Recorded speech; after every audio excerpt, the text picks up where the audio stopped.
Na matumaini yetu kwamba muhali njema, mtusikiza mko wengi kutusikiza kwenye kona zote za dunia. Karibu katika matangazo yetu ya idhaa ya Kiswahili, hasa kipindi cha maendeleo ya Jamhuri ya Kidemokrasia ya Kongo. Hii leo ni ukweli wa mambo. Tutazungumzia juu ya mgogoro na usalama mashariki mwa Jamhuri ya Kidemokrasia ya Kongo na suluhu itatokea wapi. Mkutano wa Doha, Washington.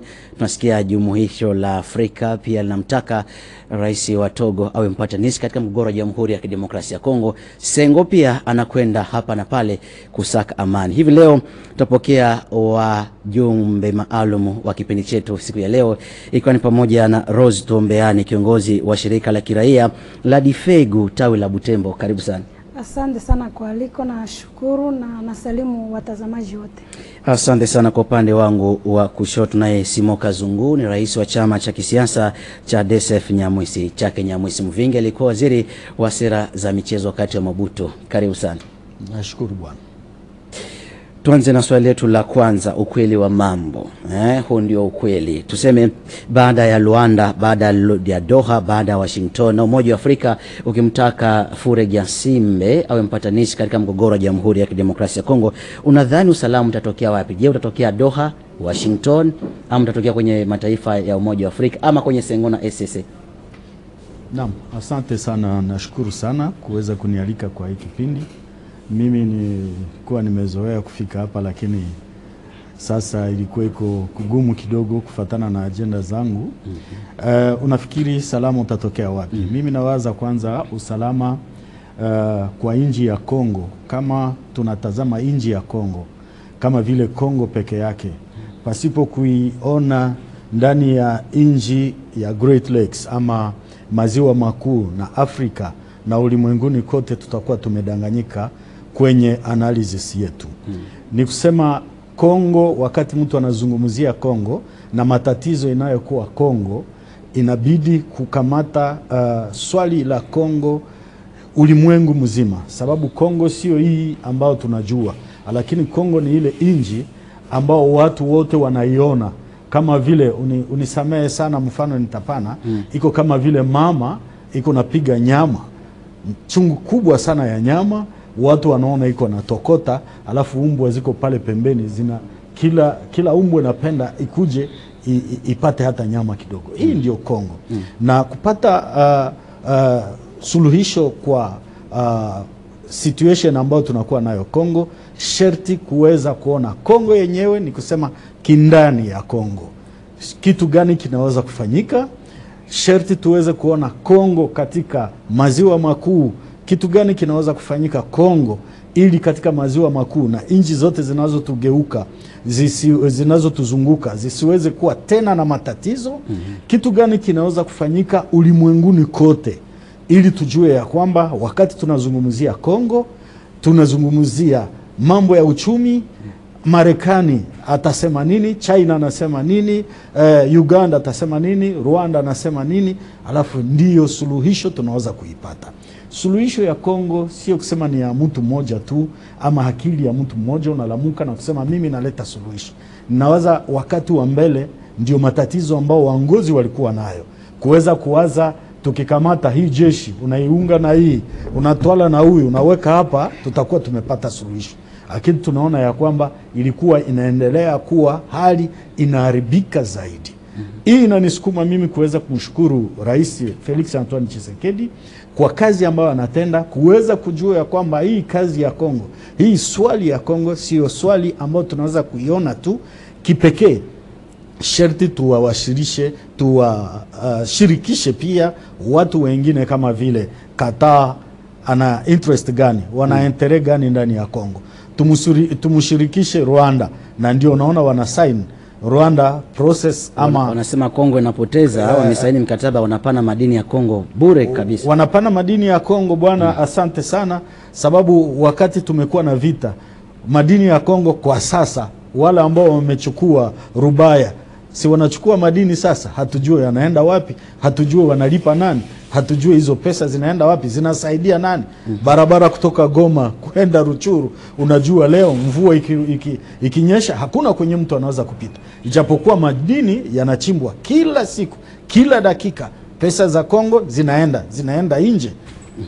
bwana, hivi Wakongo wajipate, Wakongomani hawaipate hata kwa sasa. Hata kwa wale ambao wanasema wanakuja kukomboa Kongo, wanasema wanakuja kuleta suluhisho kwa Kongo, wanatudanganya tu. Sherti Kongo tuweze kuangalia suluhisho, kama vile rais aliweza kuisema jana kwa seremoni ya jana ambayo alipokea rais wa Guinea.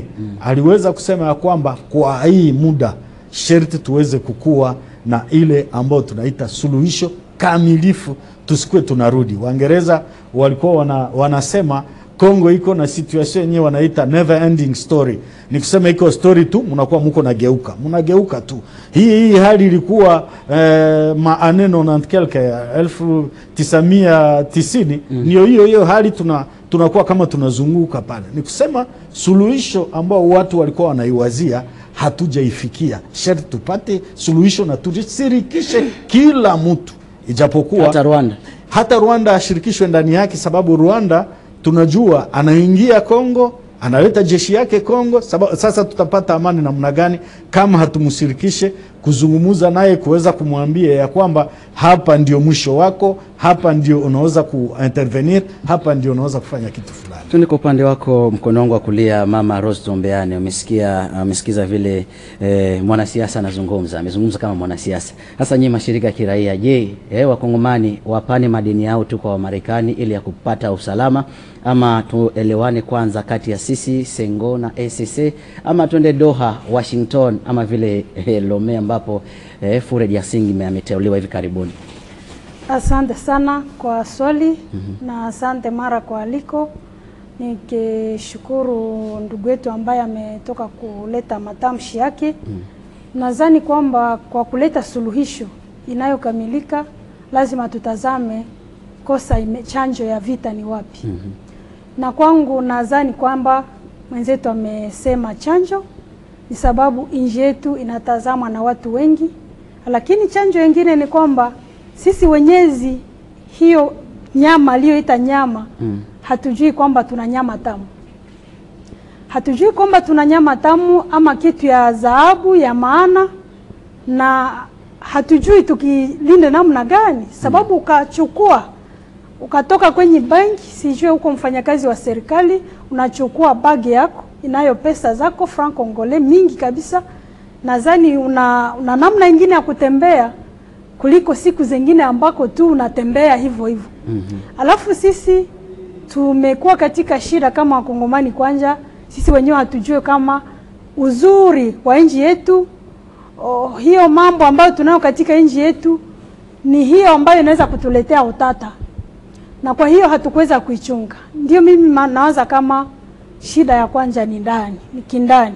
Hakuna maelewano. Hakuna maelewano, lakini sio hiyo tu. Ni kwanza kulinda la defense. Maki ulinzi. Gisi vile nimesema, ukichukua bagi yako inayokuwa na mshahara wako, utaenda ukachunguza, ukaangalia fasi yote, na utakuwa uko tayari kwa chochote. Kujua mtu akija tu kugusa bagi yangu nitamtonga ngume ama nitafanya hivyo. Hiyo ni kitu ya kwanza ambao kinatukosa. Tulishindwa kuandaa jeshi yetu, kujua mtu akaja akatutafuta akatamani kubeba kitu yetu, chombo hiki kitu kizuri, lazima tumgonge. Ya pili, unapobeba bagi yako ya pesa, utaenda mwenyewe ukachungulia, nikusema unafanya utafiti, ujasiri, ujashusi, renseignement. Utaenda ukaangalia wewe mwenyewe nani anakufuata, amesha kufuata wakati mrefu.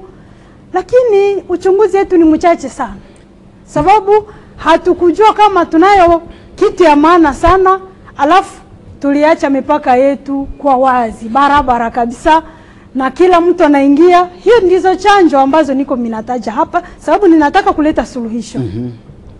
Ya tatu ni kwamba hatukujua kama tunabeba vitu ya maana ambao, kwa mfano nikesema ni yasa mayai, kama mayai lazima tusikorokane. Tukitembea kama ndugu tunabeba vitu ambao inaweza kupasuka, lazima tuelewane.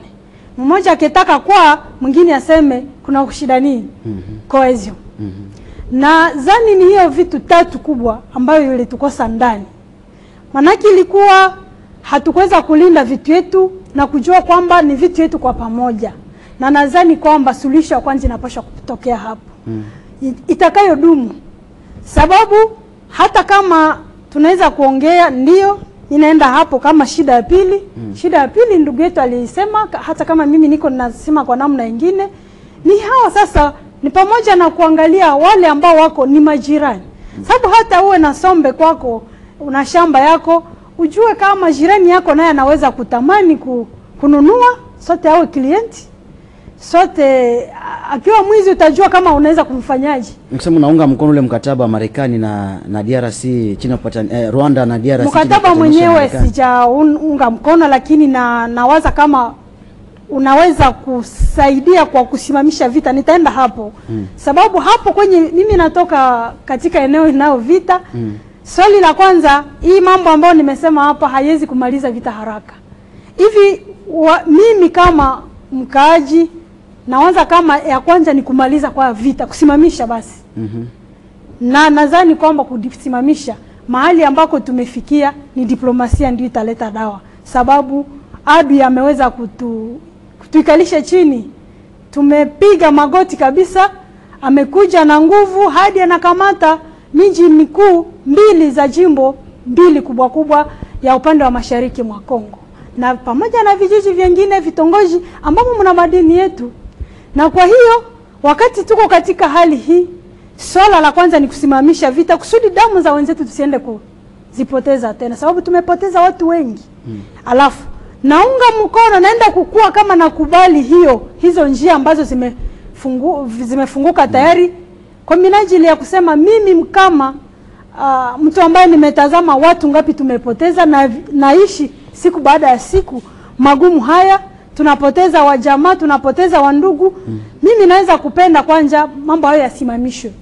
Na ikiwa ni diplomasia ndio itaisimamisha, alafu sisi tuwe macho, tusifurahie hiyo mambo tu, lakini tuweze kuangalia nini tutafanya, sababu diplomasia wapatie tu madini yetu wabebe ili wapate usalama. Hapana kabisa. Nadhani kwamba hadi hapo wakipana madini yetu yote kabisa, wakipana madini itakuwa shida sana. Diplomasia lazima itembeke, kwa hiyo tunayoita ganya. Kusema ikiwa wamerafikiana na Marekani, lakini kuna vikosoa vimoja ambavyo mtu anaweza kupana kukiwa wakati mrefu kufatana na hiyo ambayo iliweza kusainishwa huko Marekani. Lakini yote ambayo naweza kutaka ni kwamba madini yetu kukiwa mkataba iwe mambo ambayo itatusaidia, isiwe kama itarahisisha vile Rwanda, sababu hiyo ndiyo lengo ambayo Rwanda ilitafuta, na itakuwa kama tumepatia lengo, tumesaidia lengo Rwanda katika lengo yake. Nilipenda sisi kama Wakongomani tujue, tukumbuke, kwa sababu tunajua kwamba diplomasia yoyote inayo lengo, inayo nyuma yake lengo ya kutafuta faida. Hakuna nchi ambayo tunaweza kuongea nayo na haitafute kitu. Iwe Qatar, iwe Marekani, sijue iwe nini, wote wanalenga tu vitu. Ni kusema wana faida ambayo wanalenga. Na kwa hiyo wakati watu wamepigwa magoti, tutaangalia vitu viwili. Kati kuendelea kuua watu basi, sababu maisha ya watu ndio dhahabu ya kutosha. Msomo unamaanisha kwamba serikali imeshindwa kulinda raia? Ndio basi, sisi tunajua hivi sisi wote kama shida ilikuwa ni shida yetu na haiko kusema tumesema wameshindwa uongozi wote, lakini hadi hapo watu wamekufa. Na baada ya Qatar kuliweza kuonekana tena M23 ikikamata kijiji kitongoji kingine huko Kivu ya Kusini. Hii inaonyesha kwamba hiyo yani hiyo vitu ambavyo wanafuatilia wenzetu inaonekana kwamba hayafika. Alafu nawaza kama haijakuwa shida sana, lakini kuna shida ya kuboresha mikataba. Waboreshe mikataba. Kwangu kama raia, mikataba hiyo isiguse kamwe mipaka ya nchi yetu. Isiguse kamwe jeshi letu kuja kuichafua tena kama vile tulichafua. Sababu tunayo haja ya kuona jeshi yetu ikezalika upya, ikesafishwa, kuondosha hivyo vigugu ambavyo vimekuja kuharibu jeshi yetu. Na sasa kama tunatafuta amani, lazima tena tusije kuchafua zaidi, na wasiguse kitu kidogo tunacho ambacho kitasaidia kwa ujenzi wa nchi yetu. Sababu baada ya vita hii tutaweza kupenda tuweze sasa kujenga. Na kwa mwisho nadhani kwamba hiyo cohesion natia mkazo sana kwake, sababu lazima watu wote washiriki. Ikiwa watu hawashiriki, hatutasahau kwamba vita hii sio tu ya madini, lakini imepata usapoti wa wakongomani wa moja ambao wana shida za kisiasa, ile conflict, mizozo ya kisiasa. Wanasiasa wanatutia katika ndio lazima nao waweze kusikilizwa, wajue watawaombaje ili tuweze kurudi katika umoja, sababu inaonekana kwamba nanga hakuamka hivyo. Hiyo ni tatizo tu ya kisiasa, sio tatizo ya uchumi. Ndio, sio tatizo la kiuchumi, tatizo la kisiasa. Nyinyi wanasiasa, tuseme umemwona Therese Kaikwamba Wagner ambaye ameonekana kweli kuwa na umaarufu, wengine wakimsifia, wengine wakisema hafanyi chochote kwa sababu amekwenda peke yake, ameacha watoto wa Kivu ambao ndio wanaguswa sasa na vita. Mtazamo wako ni gani? Naam, tunashukuru kwanza, na tunataka kuwashukuru wamama wote wa Kongo kupitia huyu mama Therese Kaikwamba. Tunataka kumshukuru huyu mama sababu ametuonesha ya kwamba ana ile uwezo ya kuweza kufanya kitu fulani. Unajua kwetu Afrika na mara nyingine wanawake wanawekwa mara nyingine pembeni sana, kama vile watu ambao hawawezi kupokea kitu, hawawezi kufanya kitu kia lazima. Lakini kitu ya kwanza tunataka kushukuru huyu mama. Unaona ya kwamba anapigana kabisa, Kifaransa, Kijerumani, anapiganisha kabisa, na unaona anaweka moyo wake wote kuweza kupigana ili tuweze kufikia lengo fulani, tufikie hali ambao tunafika ndani yake kidiplomasia. Hivi hii ni kitu ya kwanza. A travers huyu mama Therese tunashukuru wamama wote kabisa, na tunahitaji hawa wamama wa societe civile, japokuwa mama yeye sio societe civile peke yake, ni politicien, najua alikuwa candidate Butembo. Tunataka kuonya nyinyi wa mama ambao mnazoea kupana trophy kwa watu hivi na hivi, lakini huyu mama ndio mwenye angestahili trophy kubwa sana ndani ya Kongo, sababu anaheshimisha mwanamke. Isitoshe watu wanasema yeye amekwenda peke yake, but problem iko nini? Wakamera wakwende, Wabahacha wakwende, Wambusa wakwende. Hii ni kitu kia lazima sana kujua ya kwamba wakati unazungumzia mambo ya Nord Kivu, Sud Kivu, kuna magumu makubwa sana wakati watu wanaenda bila kuassociate ama kuwakilisha wandugu fulani wa Nord Kivu, kama vile Mbusa Nyamusi na mno unasema, kama vile Kamere, kama vile Bahati Rukwebo, mzee wetu wa Bitakwira, rafiki yangu Bitakwira. Kwa nini hawawezi kuwashirikisha? Lakini tujue ya kwamba wakati watu wanaenda ku negotiation, sio reunion kubwa ya ONG ama hii vitu viko tofauti, iko etape mbalimbali. Najua kuna etape ambayo iko international, kuna vitu yenyewe vinapasha kuwa interne hapa kwetu. Sababu kwa serikali ina watu wa serikali ambao wana mafikiri yao, watu wengine wiko katika opposition, societe civile ama mashirika ya kiraia wana mafikiri yao ambao ni mazuri. Hii muda pia inaomba tunayafikia, na inabidi turudie kwenye esprit ama kwenye mafikiri ambayo ya communique ambayo iliweza kusaiwa pale Qatar, Doha. Inasema nini? Inasema ya kwanza, kitu ya kwanza tufikie kusitisha mapigano, watu wasiendelee kukufa. Ijapokuwa tunajua tekniki ya yule ambao tunapigana naye leo ni tekniki ambao wanaita ndani ya Kiingereza token fight. Yeye anakuja anajua ya kwamba ijapokuwa niko nazungumuza ninapigana pia. Historia ya Afrika inaonesha, unisamehe sana kuingia kwenye historia, ya kwamba wakati Abiyarimana aliweza kufariki, ilikuwa wako katika negotiation Arusha, ndege narudi, wako wanazungumuza, ndege napigwa. Na ijapokuwa wale watu ambao walikuwa napiganisha walikuwa wengine kwa batima yenyewe wanaita Sende pale Palais du Peuple ya Rwanda, walikuwa wako pale ndani ya negotiation, lakini ilikuwa muda ambao wanaprofite kuleta vurugu zaidi. Kongo nao ipigani kwa nini? Kongo wakushambulia lazima nawe pia ushambuliwe. Na wewe ushambuliwe. Hii ndio inarudisha mafikiri kuweza kuona kuna raia, kuna wale wengi ambao wamelamuka kama vile wazalendo. Wengi wanakritike wazalendo, hao wanaiba makuku, wanafanya hivi, lakini hizi ni group fulani ambao tena adui amewaingilia kuweza kuleta matatizo. Kuna wale ambao ni wasujaa, wanajua inji yetu haiwezi kuenda na tunapigana.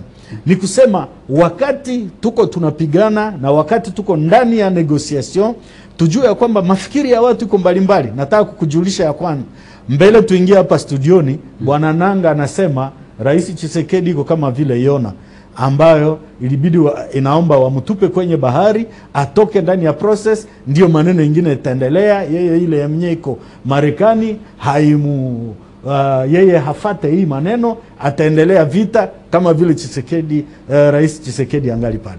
Unaenda kuona ya kwamba tuko tunaenda ndani ya process, lakini hata kindani kuna wale ambao tungewaza ni ndugu, tena wao wako adui zaidi.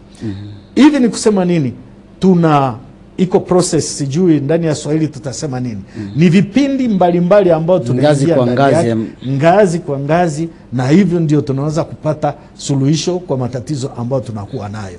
Sio kusema leo tutalamuka, tunajua process inaanza. Tunashukuru pia mbele tuingie hapo, nasikia kwamba kuna habari ya kwamba askari wale ambao walikuwa wako kwenye MONUSCO ambao M23 alikuwa anaweza kuwashika kwa makazo na kuweza kuwapeleka ndani ya kampi wakuwe jeshi la kwao.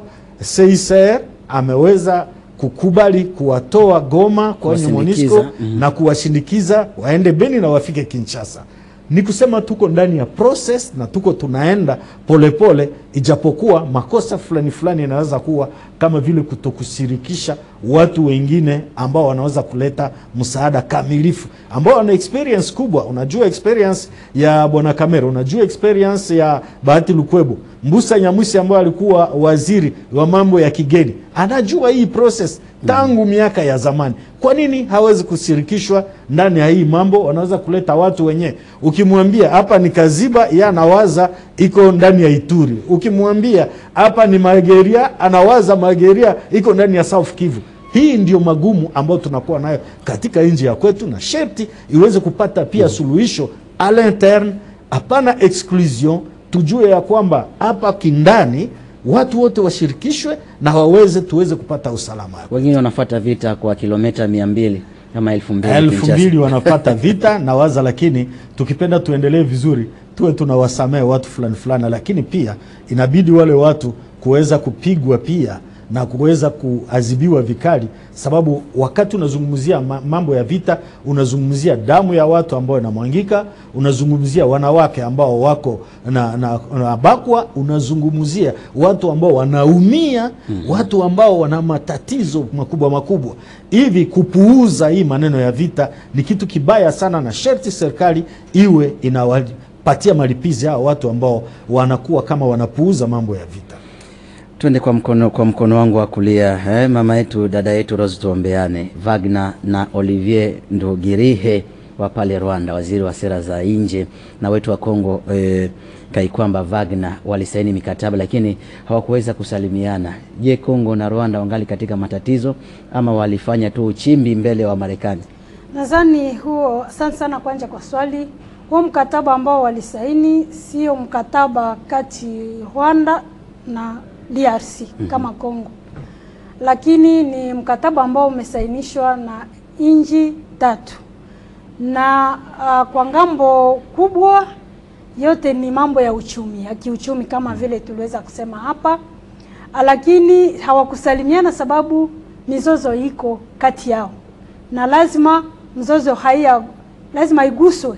Kama wamesalimiana kando ya video, walikataa tu video. Hata kama wasalimiane kando ya video, hiyo ni hali yao, ni sura yao, lakini sura ambayo wameonesha kwa watu, kwa ulimwengu, ilikuwa hiyo ambayo watu walitazama. Na mimi kwangu nadhani kama siwezi kuona kama hiyo kama alama ya diplomasia, tukijua kwamba watu wanapoenda kwenye diplomasia wanakuwa na kadi mbalimbali. Kuna wale ambao wanaweza kuonesha kwenye runinga kama wamefanya hivyo, na japo kwa wanazungumza mambo mengine. Mimi kwangu kitu ambao nataka tu, ninapenda kwa kweli nisikie wamesimamisha kwanza vita. Kwa kweli kumekuwa huo uwezo, na wametosha kwanja vile vikosi vyote vya Rwanda vya M23 vimeondoka, na sasa yengine hiyo diplomasia inaweza kuendelea. Na kama sijaona hiyo iwe sura ya kilio, watu watalia kwenye runinga, iwe watacheka, iwe watafanya vipi, kwangu hainiambie kitu, kwa sababu inaonisumbua sana na inayojaa katika moyo wangu ni hiyo damu ya wenzetu ambao wanachinjwa Beni, Goma, Bukavu, nafasi nyingine Makale, kote ambapo kumekuwa M23 pamoja na ADF ambayo inaua siku baada ya siku. Watu ambao wanaweza kusema fulani amefanya hivyo wala amefanya hivyo, tunashukuru mama, ndio kama wengine alisema, lakini amefanya kazi, tutamupa hiyo ustahilifu wakati mambo yatakwisha kabisa vizuri. Na haitakuwa kwake mwenyewe. Mimi ikiwa kikundi yangu itaweza kuandaa hii, itakuwa ni pamoja na wanawake ambao wanapambana na vita huko, kwa sababu mara mingi tunazoea kuona tu huko juu kuna wamama ambao wameteseka vizuri. Anasema Kiingereza vizuri, Kijerumani vizuri. Ni vizuri na sikatai, ni vizuri. Vita kwa Kijerumani na Kiingereza. Lakini sio hiyo. Ndio maana nasema mimi tutamuweza kumpatia cheo ya ustahilifu vita vikikwisha. Na tutaweza kutafuta wamama wengine ambao wamefanya resilience kubwa. Ruchuru, Lubero, Beni, Butembo, ambao wameishi muda wa miaka 13 wakipambana katika hali yao. Wengine hawakusoma hata Kifaransa, hawakisoma Kiingereza, lakini ni wapambanaji. Ni pamoja na wale wamama nao ambao wanakuwa miongoni mwa wazalendo. Mimi nashuka kwenye eneo mbalimbali ambako kuna vita, nikitazama nikifanya utafiti wangu. Kuna wanawake wasichana ambao wanapambana kama wazalendo, wanaishi maisha ya shida. Nao vile ni watu ambao wanastahili kama mama huyo Kaikwamba Wagner wetu. Ndio Therese pamoja na wengine wote. Alafu ninasema hiyo yote ambayo walituonesha, mimi sitapenda kuingia kwa undani. Hivi rais anaenda kesho huko Marekani. Yote ambayo tunaweza kumtakia tu ni kwamba atoke huko, na baada ya kutoka huko tusikie kwamba kweli Nanga anasema pamoja na watu wake na Rwanda nyuma yao, waseme tumesimamisha vita na tutaweza kutosha vikosi vyetu muda wa siku fulani. Ni hiyo ndio tunatakia rais katika safari ambayo ataweza kufanya. Kwa sababu gisi nilisema, sisi haja yetu ni kusimamisha kwanza vita, watu wasiendelee kukufa, na tusione tena hao Wanyarwanda ambao wanapambana kwa udongo wetu, ambao Goma wanao watu siku baada ya siku. Wanasema vina Waganda wanatupa mili yao katika maziwa makuu ya hapo. Wanaua watu, wengine wanawaandika kwa kinguvu wawe wapambanaji wao. Ni shida kubwa ambazo tunaishi. Alafu tunawazia kwamba wakisimamisha vita kisha diplomasia zingine zitaendelesha, iwe negotiation, iwe dialogue, iwe nini. Sasa hapo sisi tunaweza kuleta michango yetu kwa kusema tunapenda mfanye hivi na hivi. Lakini tu mchango ya kwanza na malalamiko ya kwanza, vita ikomeshwe na hawa maadui watoke kwa udongo wetu, na ndipo wengine yataweza kutendeka. Lakini kwa kweli narejelea hiyo, na ni sura ambayo wakazi wote wanaishi katika eneo ninatoka, Kivu ya kusini, kaskazini kaskazini na kusini, pamoja na Ituri, kwa sababu nako watu wameteseka sana. Ni hiyo tu ndio haja, amani kwanza, vita ikomeshwe, watu wasichinjwe tena, kisha baadaye tunaongea. Na kwa kuongea tusisahau basi hiyo shida ya kulinda na kujenga taifa yetu kupitia kuwa na jeshi ambayo ni mistahilifu, ambamo hamuna uchafu, na kusudi mtu kama anataka kuleta tena mzozo wake. Sababu kama leo tunapata usapoti wa Marekani, tunajua nyinyi pamoja na watazamaji kwamba ni kwa sababu wa Republican ndio wanaongoza kwa sasa. Mtu alimba kwamba msiabudu Amerika, wanatafuta mali tu. Ndio hivyo tena, ni mambo ya kubadilika. Hata kama ni Marekani, sio Marekani yote, sio siasa yote ya Marekani ndio inatusapoti. Wa Demokrati tunajua namna wanajikamata kwa upande wetu, ni warafiki wa watu gani. Donald Trump anaweza kuondoka, mambo tena yanabadilika. Ndio maana tutapata amani inayodumu wakati sisi wenyewe tutajiandaa kama ilivyo. Kwanza wasimamishe vita kupitia hiyo diplomasia. Tuone hapana vitu ya kartasi ama vitu ya kusema kwenye television, runinga. Pana tuone vita imesimama, vikosi hivyo vya Rwanda vimetoka, alafu basi nasi kama wao wa siasa, wao wana societe civile, vyama vya kiraia, watu waone sasa pamoja ndani tunafanyaje basi. Sababu wametoka kwanza, tufanyeje ili tuweze kuconsolidate hiyo mambo ambayo yameweza kutendeka. Nadhani kwamba hiyo ndio itakuwa chanjo ya kweli, kazi ya kubwa ambayo itaweza kufanyika. Lakini kwa ngambo nyingine ningependa nigusie hiyo jambo ya wazalendo. Nadhani kwamba hiyo jambo inatusaidia kweli kwa kweli, kwa sababu huko katika Kivu yote, iwe ya mashariki iwe ya kusini, kunaendeka kazi kama ilivyo, lakini kulikosa tu kitu moja.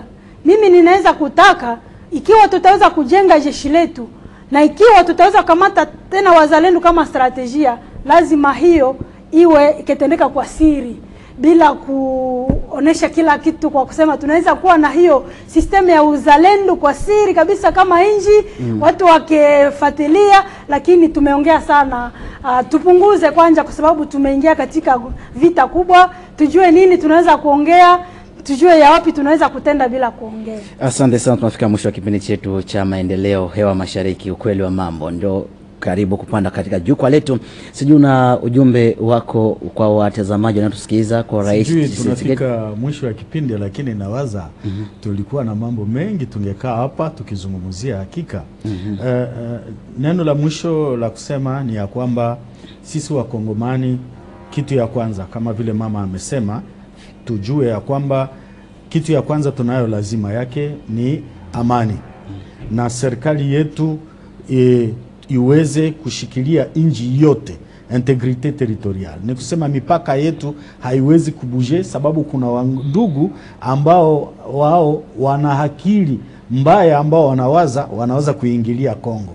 Hata wanakadi fulani kusema inji yetu ilikuwa inafikia hapa, wakati wanaona ya kwamba tunashindwa vita, wanaweza kuprofite pale. Integrite territorial, sherti mapigano yasitishwe, sherti tuweze kupata suluhisho kamilifu. Isiwe suluhisho ya siku mbili tu, lakini iwe suluhisho ambao ni ya kweli, na sisi tutoke sexual violence ama kubakwa kwa wanawake iishe, mambo ya kuua watu iishe, na Kongo tunazungumzia madini. Sisi Wakongomani tuweze kuprofite na haya madini. Sisi tunazungumzia madini na watu wanakuwa watajiri kupitia madini ya Kongo, lakini sisi wenyewe Wakongomani inakuwa kama vile watu wengine ndio wanabenefisia na sisi hatuna faida ndani yake. Hivi sherti tuweze kufikia haya mambo, lakini tulibakia kabisa, tungali na kiu sana, tunaweza kuzungumzia hii mambo. Ndio kipindi kinachokuja utafanya tuzungumzia mengi kuhusu hasa maendeleo ya Jamhuri ya Kidemokrasia ya Kongo. Neno lako la mwisho tukikumaliza kipindi chetu? Neno langu la mwisho dakika 3 tu ni kuomba serikali yetu iweze kuwa nayo na sura, ikikamata sura ya kijanja. Wasiwe wakizungumza mambo yote, na wasizani kama yote inayosainiwa ni Biblia. Wakisahini hii kwa sababu walipenda tu wasimamishe kumwangika kwa damu, alafu wajue tutafanya nini kesho. Na si vile tuwe na ujanja kidogo. Na kwa ngambo ya rais wetu tunamwomba anapofika hapo ajikaze. Watu wamekufa wa kutosha, inatosha kabisa, inatosha damu kumwangika. Ajikaze, atoke huko na suluhisho. Tunamtakia mazuri yote kabisa, hali yote ambayo ataweza kukuta huko, aibuke ushindi katika maongezi ambayo ataweza kuifanya. Alafu ile mambo ya madini tutayazungumzia nyuma, basi asimamishe kwanza vita, watu walale, wazunguluke, waende shambani. Sababu huko Kinshasa tunazungumzia maofisi, lakini huko tunaishi kwa mashamba. Watu wawe huru, waende kwa shamba zao, wengine wafanye kazi zao za ufugo, wawe huru. Basi masujaa wao ambao wanapambana, na tunaomba kwa sisi wote tuache kutumikisha vile mazungumzo ambayo inaweza kusaidia Rwanda kama adui. Tuseme machache, tujue habari ambayo hatuwezi kupana. Hivi pamoja tuungane, upinzani, societe civile pamoja hasa na wanaoongoza, kwa umoja tutaweza kushinda. Asante sana. Nikumbushe kwamba ni Rose Tuombeani, kiongozi wa shirika la kiraia la Difegu. Asante sana. Asante sana Simon Kazungu, ukiwa rais wa chama cha DSFN. Asante sana. Asante. Na huu ndio mwisho wa kipindi chetu cha maendeleo ukweli wa mambo. Kipindi nakujia moja kwa moja kutoka studio zetu za Telesenkan, tukitangaza kutoka DRC. Mnasikiliza ulimwenguni kote kupitia Telesenkan. Kwa la ziada na watakia kila laheri, lakini wanawake wanaofanya kazi lazima wahikushwe, wapewe shukrani. Kwa la ziada na watakia tu kila laheri na Mungu awabariki.